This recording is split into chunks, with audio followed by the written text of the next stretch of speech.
မင်္ဂလာပါဗျာဒီနေ့တငယ်ချင်းတို့ကိုပုံပြင်လေးတစ်ပုဒ်ပြောပြခြင်းပါတယ်ဒါကရိုးရိုးပုံပြင်မဟုတ်ပါဘူးယခု AI ခေတ်မှာလိုအပ်နေတဲ့ယုံကြည်မှုနဲ့ကူညီမှုအကြောင်းပါဟိုးရှေးတုန်းကတမင်ရဲ့လက်ရဲ့တက်တောက်ငှက်ရဲ့ဆိုပြီးတငယ်ချင်း၃ယောက်ရှိကြတဲ့ဗျာသူတို့ဟာတယောက်နဲ့တယောက်အရန်ချစ်ကြပြီးကူညီပေးကြတဲ့မိတ်ဆွေစစ်တွေပေါ့တနေ့တော့ကံမကောင်းစွာနဲ့ပဲတမင်လေးဟာမစိုးထောင်ထားတဲ့ကြော့ကွင်းထဲကိုမိသွားပါလေရောအဲ့ဒီအချိန်မှာသူ့တငယ်ချင်းတွေကဘာလုပ်ကြမယ်ထင်လဲဗျသူ့တငယ်ချင်းတွေရောက်လာကြပါပြီလိတ်ကလေးကကြော့ကွင်းကိုသွားနဲ့ကိုက်ဖြတ်ပေးတယ်တစ်တောက်ငှက်လေးကလည်းမစိုးတော်ထဲဝင်မလာနိုင်အောင်တားဖို့ပြန်ထွက်သွားခဲ့တယ်လိတ်ဟာသူ့ရဲ့သွားတွေနဲ့ကြိုးကိုခက်ခက်ခဲခဲကိုက်ဖြတ်နေရတယ်အဲ့ဒီအချိန်မှာပဲတစ်တောက်ငှက်ကမုတ်ဆိုးကိုတားဆီးပြီးအချိန်ဆွဲထားပေးခဲ့တယ်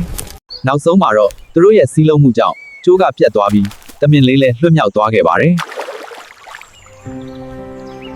ဒီဇလန်းလေးမှာတငယ်ချင်းတယောက်ဒုက္ခရောက်တဲ့အချိန်နောက်တစ်ယောက်ကဘရောမှပြစ်မထားဘူးဆိုတာတွေ့ရမှာပါ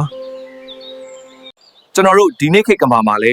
အဲ့ဒီလိုယုံကြည်စိတ်ချရပြီးကုညီတတ်တဲ့တငယ်ချင်းမျိုးရှိဖို့ကအရန်အရေးကြီးပါတယ်အဲ့ဒီလိုတငယ်ချင်းမျိုးလိုချင်ရင်ကိုယ်တိုင်ကစိတ်ကောင်းရှိပြီးကုညီတတ်တဲ့လူဖြစ်ဖို့လိုပါတယ်ပုံမြင်လေးကတော့ဒါပါပဲအားလုံးကိုကျေးဇူးတင်ပါတယ်